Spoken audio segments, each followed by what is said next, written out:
Hello students, स्वागत है आपका अपने चैनल एमजीएम कैरियर इंस्टीट्यूट में। तो स्टूडेंट्स, आज हम थर्मोडायनेमिक्स में सेकेंड लॉ ऑफ थर्मोडायनेमिक्स के बारे में पढ़ेंगे। ठीक है, उससे पहले अगर आपने हमारे चैनल को सब्सक्राइब नहीं किया है तो जल्दी से सब्सक्राइब कर दें और हाँ, बेल आइकन को प्रेस करना ना भूलें ताकि आपको हमारे डेली लाइव लेक्चर्स का नोटिफिकेशन सबसे पहले मिले। ओके स्टूडेंट्स, तो आइए हम बात करते हैं थर्मोडायनेमिक्स में सेकेंड लॉ ऑफ थर्मोडायनेमिक्स। इसको स्लॉट बोलते हैं, शॉर्ट फॉर्म में इसका क्या है, स्लॉट। ठीक है, तो इसमें सेकेंड लॉ ऑफ थर्मोडायनेमिक्स में हम जो एंट्रोपी है उसके बारे में मेनली पढ़ते हैं। और एंट्रोपी क्या होती है? एंट्रोपी होती है किसी भी सिस्टम या किसी भी प्रोसेस के लिए रैंडमनेस को मेज़र करने का तरीका, रैंडमनेस, ठीक है, या डिसकंटिन्यूटी को मेज़र करने का तरीका। ठीक है ना। तो सेकेंड लॉ ऑफ थर्मोडायनेमिक्स में जो फर्स्ट पॉइंट है हमारा वो ये है कि जो यूनिवर्स है उसकी एंट्रोपी लगातार बढ़ रही है। Entropy of universe is continuously increasing. क्यों? देखो, एक छोटा सा ये एक मैं यहाँ पार्ट बनाता हूँ। दिस इज यूनिवर्स, ठीक है। इसके अंदर कोई एक ये सिस्टम है और इसके बाहर का पार्ट ये जो है ये सराउंडिंग है। अब यूनिवर्स के बाहर आज तक कोई बाहर नहीं जा सका है। ठीक है, मतलब कि इस सिस्टम से, सिस्टम हमारा क्या है, अर्थ है सपोज, तो इससे हम यहाँ तक भी नहीं पहुँच सकते हैं। तो जब यहाँ तक भी नहीं पहुँच सकते हैं, ये इन्फिनिटी डिस्टेंस पे है, ठीक है, तो हम क्या बोलेंगे सीधा सीधा कि जो इसकी एंट्रोपी है वो लगातार बढ़ रही होगी। इसमें जो डिसऑर्डरनेस है, ठीक है, जहाँ रैंडमनेस है वो क्या है, इधर उधर है। अब किधर भी हम नहीं जा सकते हैं तो क्या बोलूँगा मैं कि जो एंट्रोपी है यूनिवर्स की कंटिन्यूसली इंक्रीजिंग है। तो ये वाला पॉइंट यहाँ से हमें समझ में आता है। और डेल्टा एस यूनिवर्स, जिसको हम डेल्टा एस टोटल भी बोलते हैं, ये किससे मिलकर बना होता है? Delta S system plus delta S surrounding से मिलकर बना होता है। ठीक है। फॉर सेकेंड पॉइंट इसमें इरिवर्सिबल प्रोसेस। इरिवर्सिबल प्रोसेस जो होगा वो एक ही डायरेक्शन में चलेगा, उसको वापस हम अगर लेके आएँ तो वो तो रिवर्सिबल बन जाएगा। तो इरिवर्सिबल प्रोसेस जो है केवल एक डायरेक्शन, मतलब फॉरवर्ड डायरेक्शन में चलता है, या फिर उसको बोल सकते हैं स्पॉन्टेनियस प्रोसेस। स्पॉन्टेनियस प्रोसेस जिसको करवाने के लिए किसी एक्सटर्नल एजेंट की ज़रूरत नहीं होती है। ठीक है, एक ही डायरेक्शन में चलता है, एक ही डायरेक्शन में चलता है, तो इसका जो एंट्रोपी है वो लगातार बढ़ रही होगी। और एंट्रोपी अगर लगातार बढ़ रही होगी तो डेल्टा एस टोटल क्या आएगा? Greater than zero. ठीक है। For reversible process, reversal process जो फॉरवर्ड में भी चल सकता है और बैकवर्ड में भी चल सकता है, तो अगर एक बार आगे गया और दूसरी बार पीछे आ गया तो सेम पॉइंट पे आ जाएगा, तो डेल्टा एस टोटल कितना हो जाएगा? इसका ज़ीरो हो जाएगा। ठीक है, तो ये था सेकेंड लॉ ऑफ थर्मोडायनेमिक्स के बारे में। अब अपन एंट्रोपी को डिटेल में पढ़ते हैं। तो एंट्रोपी का जो डिनोशन है वो एस से होता है, हम एस से उसको बताते हैं एंट्रोपी को। ठीक है, और ये क्या होता है? ये डिसऑर्डरनेस या फिर रैंडमनेस को मापने का या उसका मेज़र करने का एक तरीका होता है। मतलब it is a degree of disorderness और randomness related with the system. ठीक है, जैसे कि जैसे कि मान लो कि कुछ स्टूडेंट्स हैं जो एक लाइन में बैठे हैं। ठीक है, इस लाइन में बैठे हैं ऐसे, ये स्टूडेंट्स हैं। तो इनका जो एंट्रोपी है वो क्या है? कम हो रही है, या एंट्रोपी नेगेटिव है, क्योंकि इनका जो डिसऑर्डरनेस है वो क्या है? कम है। लेकिन अगर इसी रूम में स्टूडेंट इस तरीके से बैठे हुए हो तो डिसऑर्डरनेस क्या है? बहुत ज़्यादा है, बहुत ज़्यादा है। तो यहाँ पे एंट्रोपी क्या रहेगी? ज़्यादा, और इनकी एंट्रोपी ऐसे भी बोल सकते हैं कि बढ़ रही होगी। ठीक है, तो ये है एंट्रोपी का मेन मतलब। ठीक है, और किसी भी सब्सटेंस या किसी भी कंपाउंड की हम प्योर एंट्रोपी कभी भी नहीं निकाल सकते हैं। हम उसमें क्या निकालते हैं? Only change. तो हमेशा हम डेल्टा एस कैलकुलेट करते हैं। ठीक है, तो we can calculate change in entropy. ये नेक्स्ट पॉइंट में मैंने लिखा है, सॉरी। तो हम एंट्रोपी में केवल चेंज निकाल सकते हैं। ठीक है, एंट्रोपी का जो ऑर्डर होता है वो गैस का सबसे ज़्यादा एंट्रोपी होगी, लिक्विड की, देन सॉलिड की। ऐसा क्यों होता है? क्योंकि गैस के पार्टिकल क्या होते हैं? बहुत दूर दूर होते हैं, तो इनके अंदर रैंडमनेस ज़्यादा मिलेगी। मतलब कि जो पार्टिकल है वो इधर उधर मूव करने के लिए ज़्यादा फ्री है। लिक्विड, उसके पार्टिकल थोड़े ज़्यादा पास होंगे, और सॉलिड उसके पार्टिकल बहुत पास होंगे, तो इनको जो मूव करने के लिए जगह ज़्यादा नहीं मिल पाएगी, या फिर ये आसानी से मूव नहीं कर सकते हैं। इसलिए गैस का जो ऑर्डर है, गैस का जो एंट्रोपी हो सबसे ज़्यादा, देन लिक्विड की, देन सॉलिड की। ठीक है, और हमें ये पहले से पता है, ये एक्सटेंसिव प्रॉपर्टी होती है और स्टेट फंक्शन होता है, ये मैं पहले बता चुका हूँ। ठीक है, और अगर कोई रिएक्शन आ जाए, सपोज ए प्लस बी से सी प्लस डी इस तरह की कोई रिएक्शन है, तो हम एंट्रोपी कैसे निकालेंगे? एंट्रोपी में change delta S equals to S of product minus S of reactant. ठीक है, इस तरीके से हम रिएक्शन के लिए निकालेंगे। इसका जो जनरल फार्मूला होता है, और हम ज़्यादातर एंट्रोपी सिस्टम के लिए निकालते हैं, सराउंडिंग के लिए हम कुछ भी कैलकुलेट नहीं करते हैं। तो डेल्टा एस सिस्टम का जो जनरल फार्मूला है वो है क्यू रिवर्सिबल अपॉन टी, ठीक है।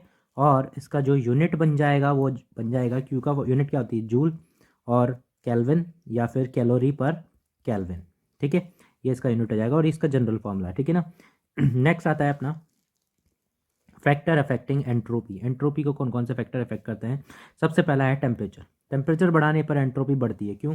क्योंकि जैसे ही किसी भी सब्सटेंस या किसी भी रिएक्शन में मॉलिक्यूल्स होंगे, हम ज़्यादातर यहाँ पे रिएक्शंस के बारे में पढ़ते हैं, तो अगर मॉलिक्यूल्स होंगे तो उनको अगर टेम्परेचर देंगे तो उनको एनर्जी मिलेगी। मतलब कौन सी एनर्जी मिलेगी, इसको काइनेटिक एनर्जी मिलेगी। और काइनेटिक एनर्जी उनकी बढ़ती जाएगी जैसे जैसे अपन टेम्परेचर बढ़ाते हैं।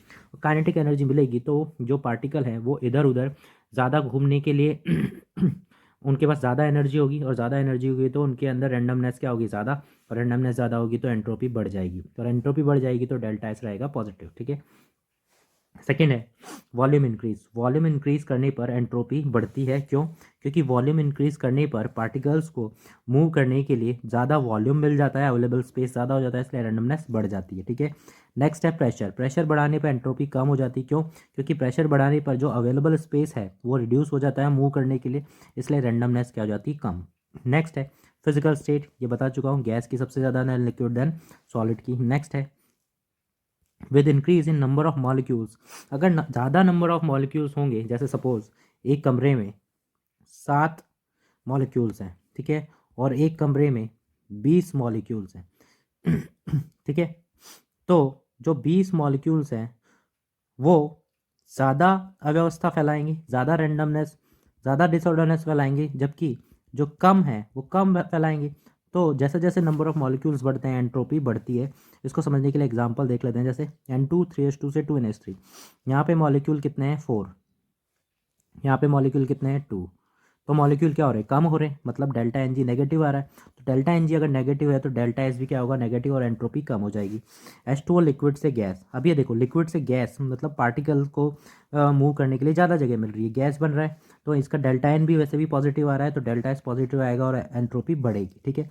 नेक्स्ट है ऑन थर्मल डिकम्पोजिशन, वेपराइजेशन और जो फ्यूज़न होता है वहाँ पे एंट्रोपी बढ़ती है, ये अपने को याद रखना है, ठीक है। जैसे कि डिकम्पोजिशन, CO3 सॉलिड से CO सॉलिड और CO2 गैस। मतलब एक कंपोनेंट तो सॉलिड बन रहा है लेकिन दूसरा कंपोनेंट क्या बन रहा है, गैस। तो यहाँ पे डेल्टा एन ग्रेटर देन 0 रहेगा, तो डेल्टा एस ग्रेटर देन 0। और दूसरा है, नेक्स्ट पॉइंट है on condensation, crystallization and polymerization. इसमें एंट्रोपी क्या हो जाती है, कम। तो कंडेंसेशन H2 गैस से H2 liquid, delta N negative है तो डेल्टा एस नेगेटिव रहेगा। इसके अलावा जो सॉल्यूशन बनता है कंपाउंड का, उसमें भी एंट्रोपी बढ़ती है, क्यों? ये सॉलिड है, सॉलिड से ये एक्वस में कन्वर्ट हो गया और ये इस फॉर्म में रहेगा Na+Cl- में। तो एक तरीके से क्या हो रहे हैं, मॉलिक्यूल बढ़ ही रहे हैं ना, तो बढ़ रहे हैं तो एंट्रोपी क्या हो जाएगी, बढ़ जाएगी। ओके स्टूडेंट, नेक्स्ट जो पॉइंट आता है वो आता है मॉलिकुलर वेट ऑफ गैस। तो मॉलिकुलर वेट ऑफ गैस अगर बढ़ेगा तो एंट्रोपी हो जाएगी कम, क्यों? जैसे कि भारी इंसान जो होता है, जो ज़्यादा मोटा होगा वो क्या होगा, धीरे धीरे चलेगा, तो रैंडमनेस कम फैला पाएगा। और जो पतला होगा वो तेज़ी से इधर उधर भागेगा, इधर उधर भागेगा तो उसकी रैंडमनेस ज़्यादा रहेगी। तो ये पॉइंट यहाँ से हमें समझ में आता है कि जो मॉलिकुलर वेट ऑफ गैस है वो बढ़ने पर एंट्रोपी कम हो जाएगी, और मॉलिकुलर वेट ऑफ गैस कम होने पर एंट्रोपी बढ़ जाएगी, ठीक है। नेक्स्ट आता है stretching of rubber band decreases it's entropy. Entropy को रबर बैंड को स्ट्रेच करने पर, देखो रबर बैंड जब स्ट्रेच नहीं किया हुआ तो इस तरह से रखा हुआ है, ये रबर बैंड है, तो इसके अंदर जो पार्टिकल हैं वो एक व्यवस्था में नहीं है, किधर भी रखे हुए हैं, ठीक है। लेकिन जब मैं इसको स्ट्रेच कर दूंगा तो ये इस तरीके से हो जाएगा, तो जो इसमें पार्टिकल्स हैं वो एक व्यवस्था में आ जाएंगे, और जैसे ही व्यवस्था बनने लगती है वैसे ही क्या होता है, एंट्रोपी कम हो जाती है। इसलिए बोला हुआ है कि stretching of rubber band decrease its entropy. Next है when egg is boiled entropy increases. देखो जब एग बॉयल नहीं किया होता तो उसके अंदर लिक्विड होता है और जब बॉयल कर देते हैं तो वो सॉलिड बन जाता है। तो इसके हिसाब से तो एंट्रोपी कम होनी चाहिए, लेकिन बोल रहा है एंट्रोपी इंक्रीज हो रही है। ऐसा क्यों होता है? ऐसा होता है कि जो लिक्विड होता है उसके अंदर प्रोटीन्स होते हैं, ठीक है, और प्रोटीन्स का डीनेचुरेशन होता है, और डीनेचुरेशन होने की वजह से प्रोटीन की जो पेप्टाइड चेन है वो अनकॉयल हो जाती है। तो देखो पहले तो ये कॉयल में ऐसे व्यवस्थित नहीं है, ऐसे इस तरीके से रखी हुई है। और जब इसको एग को बॉयल करते हैं तो ये टूट जाती हैं छोटे छोटे पार्ट्स में, और छोटे छोटे पार्ट्स में टूट जाती है तो नंबर ऑफ मॉलिक्यूल्स बढ़ रहे हैं एक तरीके से, तो बढ़ रहे हैं तो एंट्रोपी उस टाइम में क्या हो जाती है, बढ़ जाती है। इसलिए बोला जाता है जब एग को बॉयल किया जाता है तो एंट्रोपी बढ़ती है। नेक्स्ट है rusting of iron. Rusting of iron में जो मेटल एटम्स हैं वो लूजली बाउंड होंगे, लूजली बाउंड हो जाएंगे तो इधर उधर मूव करने के लिए फ्री रहेंगे, और इसलिए एंट्रोपी क्या होगी, बढ़ जाएगी, वहाँ पे एंट्रोपी बढ़ जाती है। ठीक है, तो इस तरीके से ये सारे फैक्टर हैं जो कि एंट्रोपी को इफेक्ट करते हैं। नेक्स्ट है entropy change in phase transformation. Phase transformation general formula तो यही है, delta H equals to Q upon T, और फेस ट्रांसफॉर्मेशन में जो क्यू होता है वो बन जाता है क्या, डेल्टा एच, तो फार्मूला बन जाएगा क्या, डेल्टा एच अपॉन टी। ठीक है, तो जो फेस ट्रांसफॉर्मेशन होता है वो हमेशा किस पे रहता है, कांस्टेंट टेम्परेचर एंड प्रेशर। जैसे कि केस फर्स्ट आइस से वाटर बन रहा है, तो आइस को मैं H2O सॉलिड भी बोल सकता हूँ और इसको H2O लिक्विड भी बोल सकता हूँ, तो ये इससे इसमें कन्वर्ट हो रहा है। इसका टेम्परेचर 1 atm 0 डिग्री सेल्सियस। तो ये क्या हो रहा है, फ्यूज़न सॉलिड से लिक्विड। तो डेल्टा एच फ्यूज़न निकालने के लिए मैं क्या करूँगा, delta H fusion upon T, और डेल्टा एच फ्यूज़न को बोलते हैं लेटेंट हीट ऑफ फ्यूज़न। ठीक है, ये फॉर्मूला है जस्ट, है ना। केस सेकंड है H2O लिक्विड से H2O गैस बन रहा है, तो ये क्या हो रहा है, वेपोराइजेशन। तो डेल्टा एच वेपोराइजेशन क्या होगा, delta H vaporisation upon T, है ना। और डेल्टा एच वेपोराइजेशन यहाँ पे क्या हो जाएगा, latent heat of vaporisation. Next है H2O सॉलिड से डायरेक्ट, सॉरी ये लिक्विड नहीं आएगा, ये सॉलिड से डायरेक्ट गैस। जब सॉलिड से डायरेक्ट गैस आता है और लिक्विड फॉर्म बीच में नहीं बनती है तो उसको बोलते हैं अपन सब्लिमेशन। तो delta H sublimation equals to delta H sublimation upon T. तो ये तो जनरल फॉर्मूले हैं, है ना, जो फेज हो रही है उसी के हिसाब से डेल्टा एच यहाँ पे आ जाएगा। ठीक है, तो और नेक्स्ट आता है अपने पास डेल्टा एच फॉर सिस्टम, यही हमें याद रखना है और इसी पे क्वेश्चन मिलते हैं। ठीक है, डेल्टा एच सिस्टम, तो सबसे पहले तो मैंने फर्स्ट लॉ ऑफ थर्मोडायनेमिक्स को स्मॉल चेंज के लिए लिखा, D U equals to D Q plus D W. D U का फॉर्मूला लिख सकते हैं अपन N C V D T, D Q को अभी लिखा अपन ने, D S equals to Q upon D T, sorry Q upon T. तो यहाँ से डी क्यू कितना आ जाएगा, टी डी एस, ये लिख दिया। And D W equals to minus में पी डी वी, ये हमने पता ही है। यहाँ से टी डी एस की वैल्यू जाएगी N C V D T plus P D V. यहाँ पे टी कॉमन ले लो तो ये हो जाएगा D S N C V D T by T, P by T D V. P by T को मैं लिख सकता हूँ P V equals to N R T से P by T equals to N R by V. ठीक है, तो P by T की जगह पे मैंने एन आर बाई वी लिख दिया। अब इस पूरे को, ये फंक्शन बन गया, इस पूरे को इंटीग्रेट कर दिया S1 से S2, T1 से T2 है और यहाँ V1 से V2। जब इसको इंटीग्रेट कर देंगे तो ये फॉर्मूला बन जाएगा delta S equals to N C V L N T2 by T1 plus N R L N V2 by V1। और इसी फॉर्मूले को अगर मुझे प्रेशर की टर्म्स पे लिखना है तो लिखूंगा N C P L N T2 by T1 plus N R L N P1 by P2। क्यों, क्योंकि P inversely proportional to V होता है। ठीक है, नेक्स्ट अब हमें फॉर्मूला यही याद रखना है स्टूडेंट्स, ये डेल्टा एस सिस्टम है, मतलब ये दोनों फॉर्मूले याद रखने हैं।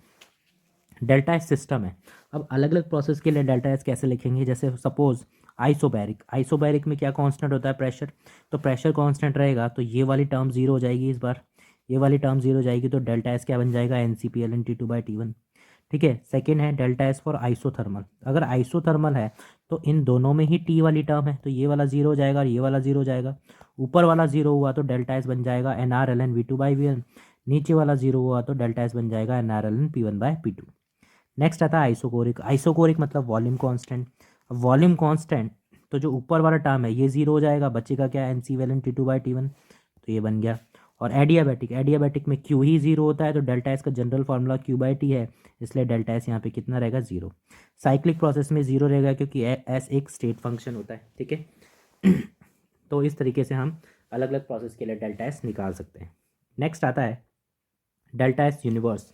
डेल्टा एस यूनिवर्स से हमें पता लगता है कि जो प्रोसेस है वो स्पॉन्टेनियस है, नॉन स्पॉन्टेनियस है या फिर इक्विलिब्रियम पे मौजूद है। ठीक है, प्रोसेस क्या है, स्पॉन्टेनियस है, नॉन स्पॉन्टेनियस या फिर इक्विलिब्रियम पे प्रेजेंट है। तो डेल्टा एस टोटल मतलब यूनिवर्स अगर जीरो आ गया तो वो इक्विलिब्रियम पे है। डेल्टा एस टोटल अगर ग्रेटर देन जीरो है तो स्पॉन्टेनियस प्रोसेस से लगातार बढ़ रही है। डेल्टा एस टोटल अगर लेस देन जीरो है तो नॉन स्पॉन्टेनियस है, मतलब कि उसको कराने के लिए किसी एक्सटर्नल एजेंट की ज़रूरत पड़ेगी। ठीक है, अब एंट्रोपी से रिलेटेड क्वेश्चंस यहाँ पे कुछ दे रखे हैं, उसको अपन करके देखते हैं ताकि अपने को पता चल जाए कि अपने को समझ में आया है या नहीं आया है। ठीक है, तो जो क्वेश्चन है वो है at 27 degree Celsius 5 mole of an ideal gas expands reversibly and isothermally, मतलब ये आइसोथर्मल रिवर्सिबल प्रोसेस है, for volume of 5 litre to 50 litre, find delta S. तो डेल्टा एस का फॉर्मूला आइसोथर्मल है, मतलब टी कांस्टेंट है। तो देखो अभी मैंने बताया था आइसोथर्मल के लिए क्या लगेगा, आइसोथर्मल ये रहा N R L N V two by V one या N R L N P one by P two. ठीक है, तो डेल्टा एस का फॉर्मूला वी, वॉल्यूम दे रखा है तो वॉल्यूम की टर्म्स में लिखेंगे, तो N delta S equals to, पहले तो फॉर्मूला लिख लो N C V L N T two by T one plus N R L N V two by V one. Isothermal है तो ये वाली टर्म ज़ीरो हो गई, तो डेल्टा एस का फॉर्मूला बन गया N R L N V two by V one, इसको लॉग की टर्म में लिख लो 2.303 N R log V two by V one. ठीक है, तो 2.303, एन की वैल्यू कितनी है 5, आर ये हम कैलोरी में कैलकुलेट कर रहे हैं। ठीक है स्टूडेंट्स, तो यहाँ पे आर आ जाएगा 2 sorry, log V two by V one, V two 50 और वी वन 5, तो लॉग 10 1, तो ये ये अपना आंसर हो जाएगा 2.303 इंटू 10 कैलोरी, ये अपना आंसर आ जाएगा। सॉरी, नेक्स्ट है find delta S for 1 gram of ice into H2O liquid at 273 Kelvin at 1 atm pressure if delta H fusion of ice is 6 kilojoule. हमें डेल्टा एच फ्यूज़न दे रखा है और delta S fusion पूछा है, तो delta H fusion क्या होगा, delta H fusion upon T. ठीक है, डेल्टा एच फ्यूज़न कितना दे रखा है 6000 अपॉन टेम्परेचर कितना 273 केल्विन, लेकिन हमें 1 ग्राम आइस दे रखा है तो मोल में कन्वर्ट करना पड़ेगा इसको, क्योंकि हम किलो जूल पर मोल में निकालते हैं कि या किलो कैलोरी पर मोल में निकालते हैं, तो मोल में निकालने के लिए क्या करेंगे, इसको 1 ग्राम है तो 1 डिवाइड बाय इसका मॉलिकुलर वेट से मल्टीप्लाई कर देंगे, तो यहाँ से डेल्टा एस फ्यूज़न जो है वो निकल के आएगा 1.22 जूल पर केल्विन। ठीक है, नेक्स्ट है the entropy for formation of H2Cl2 in HCl are this kilo per kelvin mole, then find entropy change for the formation of 1 mole HCl। तो सबसे पहले तो HCl का फॉर्मेशन लिखना पड़ेगा, वो आ जाएगा 1/2 H2 plus 1/2 Cl2 gives HCl।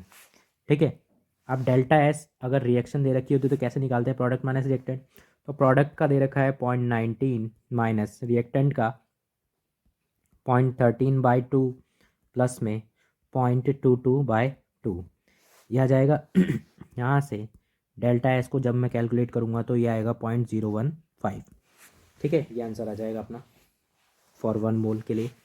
Next है for 1 mole of an ideal monoatomic gas expand isothermally against constant external pressure. तो कांस्टेंट एक्सटर्नल प्रेशर जब भी ऐसा लिखा हुआ रहे तो वो इरिवर्सिबल प्रोसेस होता है of 1 atm from V initial 1 litre for a state where it's final pressure equals to external pressure. वो बोल रहा है कि जो फाइनल प्रेशर है वो एक्सटर्नल प्रेशर के बराबर है। If T initial equals to 300 kelvin then total entropy change is. ठीक है, तो ये वी इनिशियल 1 लीटर है, अब वी इनिशियल वी फाइनल नहीं दे रखा, इसका मतलब ये क्या है, पहले तो मैं डेल्टा एस निकालना है ना अपने को, तो डेल्टा एस का फॉर्मूला लगा देते हैं N C V L N T two by T one plus N R L N V two by V one. ठीक है, टी इनिशियल जो है 300 केल्विन और आइसोथर्मल है तो ये 0 हो गया। ठीक है, तो डेल्टा एस बन गया अपना N R L N V two by V one, और इसको अगर लॉग में कन्वर्ट करना है तो 2.303 N R log V two by V one. ठीक है, तो डेल्टा एस यहाँ से आ जाएगा,